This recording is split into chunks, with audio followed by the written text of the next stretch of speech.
அஸ்ஸலாமு அலைக்கும். அதே நேரம் வணக்கம் புள்ளையர். 7 வேளைக்கு இன்னும் கிட்டத்தட்ட 7 நாட்கள் மட்டுமே இந்த டைமில் இந்த வீடியோ போடுற நோக்கம் எந்தேன்னு கேட்டென்றால், பல மாணவர்கள் இன்னும் சில பிழையான வேலைகளை செஞ்சுட்டு இருக்காங்க. அது என்ன அந்த பிழையான வேலை? இதால் உங்களுக்கு என்ன பாதிப்பு? அதை சுட்டி காட்டிட்டு போதான் இந்த வீடியோ. ஸோ வீடியோ கொஞ்சம் கட்டாயம் பார்த்துட்டு போங்க. புள்ளை நான் ஒரு சும்மா ஒரு கதையிலேருந்து ஸ்டார்ட் பண்ணேன். இப்போ உங்களுக்கு ஏதோ ஒரு கிரிக்கெட் டூர்னமெண்ட் அல்லது ஃபுட்பால் மேட்ச் நீங்கள் எடுப்போமே, ஏதோ ஒரு 10ஆம் தேதி உங்களுக்கு ஒரு ஃபுட்பால் மேட்ச் இருக்குது. இப்போ இந்த ஃபுட்பால் மேட்சுக்கு நீங்கள் ஒரு டீமுக்கு விளையாட போகிறீங்க. விளையாடணும் என்றால் இதுவரைக்கும் விளையாடாத நீங்கள் அந்த டூர்னமெண்ட்டில் வைத்து சிறந்த முறையில் விளையாடி ஒரு வின் பண்ணணும் அல்லது சாம்பியன் அடிக்கணும் உங்களுக்கு ஆசை உண்டிங்கன்னா நீங்கள் என்ன செய்யணும்? 2 வேலை செய்யலாம். ஒன்று என்ன, கிரவுண்டு போகிறீங்க, விளையாடு அவங்களோட சேர்ந்து நீங்களும் விளையாடி ப்ராக்டிஸ் பண்ணுவீங்க. அப்படி உண்டு. இன்னொரு வேலை என்ன செய்யலாம், கிரவுண்டு போகிற போயிட்டு கிரவுண்டில் இறங்கி விளையாடுகள்ல கிரவுண்ட்லேருந்து மற்ற விளையாடுறதை பார்த்துட்டீங்க. ஒன்று என்ன செய்யலாம், கிரவுண்டு போகிறீங்க, கிரவுண்டுக்கு போயிட்டு மற்ற விளையாடுறதை இருந்து பார்த்துட்டு வெளியே இந்த இவன் நல்லா விளையாடு, அவன் இப்படி விளையாடு, அவன் அப்படி விளையாடிக்கணும், அவன் இப்படி விளையாடு, அவன் அப்படி பிள்ளை செய்தான், இதை பார்த்து அவன் என்ன செய்தான், இவன் என்ன செய்தான் பிள்ளையத்தான் பார்த்துட்டு யார் நல்லா விளையாடுகிறான், யார் சரி விளையாடு குறை நிறைய தேடிட்டிக்கிறீங்களே தவிர அப்படி குறை நிறைய தேடிக்கிறோம். அல்லது என்ன செய்த, ஃபுட்பால் FIFA வேர்ல்ட் கப் போனேன், எங்களை ஹைலைட்ஸுக்கும் அதை போட்டு வச்சுட்டு என்ன செய்தீங்க, அதை பார்த்துருப்பீங்க. அவன் நல்லா விளையாடுவான், இவன் இப்படி விளையாடுவான், இவன் இப்படி தான் கோல் பண்ணான், கோல் அடித்தான், இப்படி பார்த்துக்கிறீங்க. இது எல்லாத்தையும் பார்த்துட்டு நீங்கள் இப்போ கிரவுண்டுக்கு போகிறீங்க. 10ஆம் தேதி கிரவுண்டுக்கு போய் விளையாட விட்டண்டால் உங்களால் விளையாடலுமே எனக்கு நீங்கள் உங்களால் விளையாடல. உங்களுக்கு என்ன மட்டும் தெரியுமா செய்யலும், எப்போவும் அந்த கிரவுண்டுக்கு வெளியேந்து அவன் நல்லா விளையாடுவான், இவன் நல்லா விளையாடுன்னு சொல்லிக்கலுமே தவிர உங்களால் அந்த கிரவுண்டில் விளையாடலாம். விளங்குதா? இதுலேருந்து நீங்கள் விளங்கெடுக்கணும். மற்றவன் விளையாடுறதை பார்த்துட்டு நாங்கள் வேலையில் நாங்கள் இறங்கி கிரவுண்டில் ப்ராக்டிஸ் பண்ணணும். நாங்கள் இறங்கி கிரவுண்டில் ப்ராக்டிஸ் பண்ணால் தான் எங்களால் அந்த டூர்னமெண்ட்டில் வைத்து அழகான முறையில் விளையாடலாம். இன்னொருத்தன் விளையாடுறதை பார்த்துட்டு இருந்தாலோ, இன்னொருத்தன் விளையாடின ஹைலைட்டை போட்டு பார்த்துட்டு இருந்தாலோ நம்மளால் என்ன செய்யலாம், உருப்படையலாம்.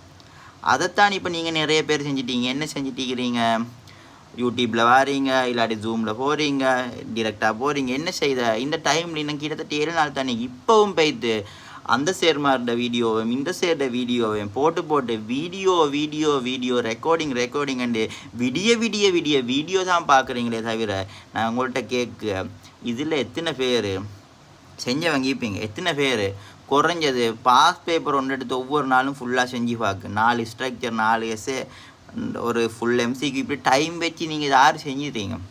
உங்களுக்கு செய்ய டைம் இல்லை ஃபுல்லேன். நீங்கள் வைத்து ஒவ்வொரு சைடு கிளாஸாக இருந்து ரெக்கார்டிங்கையும் லைவையும் பார்த்து பார்த்தீங்கன்னா உங்களுக்கு எங்கே செல்ஃபாக ப்ராக்டிஸ் பண்ண டைம் இருக்குது இல்லையே. ஸோ நீங்கள் முதல்ல விலங்கெடுக்கணும். இது மற்றவன் விளையாடுறதை பார்த்துட்டு டைம் இல்லை.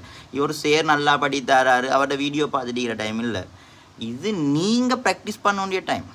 அதுக்கு தானே எல்லா இடத்துலையும் எல்லா இன்ஸ்டிடியூட்லேயும் ஃபிசிக்கல் கிளாஸ் நடக்க எல்லாத்துலேயும் ஒரு 20 days 1 month டைம் வச்சு லீவுன்னு தராங்க. என்னத்துக்கு? செல்ஃபி ஸ்டடிக்கு. நீங்கள் அதை செல்ஃபி ஸ்டடியாக பண்ணுறீங்க இல்லையா?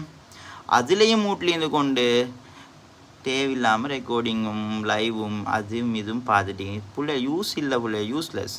சரியா? ஸோ கொஞ்சம் விலங்கெடுங்கோ. இந்த டைமில் நான் என்ன, நீங்கள் இந்த டைமில் ஒரு பேப்பர் எடுத்து ப்ராக்டிஸ் பண்ணுங்க, செஞ்சு பாருங்க, எழுதி உங்களோட கையாக எழுதுங்கோ. ஏன்னா ஒரு 50 MCQ பேப்பர் எடுத்து 2 hours டைம் வச்சு செஞ்சு பாருங்க. உங்களால் 50 MCQ 2 ஹவரில் செய்யலுமாண்டியதை பாருங்க. முதல்ல நீங்கள் அது கூட செஞ்சு பார்க்காம வீடியோ மட்டும் பார்த்துருந்தா உங்களோட கை ஸ்பீட் ஆகாது. உங்களோட கை ஸ்பீடாகணும்னா நீங்கள் எழுதி பழகணும், நீங்கள் செஞ்சு பழகணும். 1 ஹவரில் 4 ஸ்ட்ரக்சர் செய்யணும், 2 ஹவரில் எகெயின் 4 எஸ்ஸே எழுதணும். இதுக்கு நீங்கள் ப்ராக்டிஸ் பண்ணணும். நீங்கள் எங்கே ப்ராக்டிஸ் பண்ணீங்க, உங்களுக்கு எங்கே ப்ராக்டிஸ் பண்ண டைம் இருக்குது? நான் எல்லா பிள்ளைகளையும் குத்தஞ்சல இப்படி சில பிள்ளைகள் தவறு செஞ்சுட்டீக்கிறீங்க. ஸோ அதை இப்போவாது நிறுத்தி கொஞ்சம் செல்ஃப் ஸ்டடிக்கு பெருமளவு டைமை கொடுங்க. உங்களுக்கு நான் ஒன்றும் பார்க்க வேணும்னு சொல்லலை, பாருங்க. என்னத்தை பார்க்கணும், உங்களுக்கு ஒரு கேள்வி செஞ்சு பார்க்குறீங்க, அந்த கேள்விக்கு விட வரல. ஏதோ ஒரு பாஸ் பேப்பருக்கு MCQ செஞ்சுன்னு வைங்களேன், அதுக்கு விட வரல. இப்போ அதை 2-3 ட்ரை பண்ணி பார்க்க ஓகே ஐடியா வரல, கிளிக் ஆகலை, என்ன செய்தால் அன்டைமுக்கு கொஞ்சம் யூடியூபுக்கு அந்த கொஸ்டனை மட்டும் தேடி எடுத்து அதுக்குரிய விளக்கத்தை பார்த்துட்டு போகிறதே ஒழிய சும்மா இருந்து கொண்டு விடிய வீடியோ ரெக்கார்டிங்ஸ் அது இது எல்லாம் பார்த்து வேல் இல்லை பிள்ளைகள். சரியா? உங்களுக்கு இந்த டைமில் என்ன தேவையோ அதை மட்டும் படிங்க. சரியா?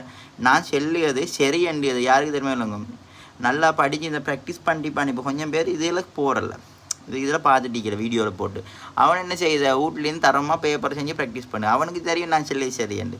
ஒரு சில பிள்ளைகள் வந்து நான் என்ன இவர் என்ன சொல்லியார் அப்படி இப்படின்னு யோசிப்பீங்க. இல்லை போல நீங்கள் செய்த பீலை சரிங்க, அதை விலங்கு எடுக்கணும். நான் இதை சும்மா சொல்லலை, நானும் உங்களையமாக இருந்து A லெவலுக்கு படித்து நல்ல ரிசல்ட் எடுத்து யூனிவர்சிட்டி ஆஃப் ரூஹனியில் ஃபேக்கல்ட்டி ஆஃப் மெடிசின் இந்த மெடிக்கல் ஃபேக்கல்ட்டியில் படிச்சுட்டு தான் நான் சொல்லுவேன். ஸோ எக்ஸ்பீரியன்ஸ்லாம் பேசியேன், சும்மா பேசலை. நான் லாஸ்ட் டைமில் என்ன செஞ்சேன்னு தான் உங்கள்கிட்ட சொல்லுவேன். நான் லாஸ்ட் டைமில் இப்போ இருந்தேன் நான் சத்தியமாக ஒரு ஒன்றும் பார்த்துட்டு இருந்திக்க மாட்டேன். நான் ஃபுல்லாக டைம் டேபிள் போட்டு பேப்பர் தான் செஞ்சுட்டு இருந்திப்பேன். ஸோ உங்களோட பிள்ளையை திருத்திக்கோங்க.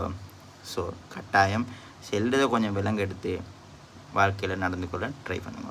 இன்ஷா அல்லாஹ் வெற்றியோடு திருப்போம்.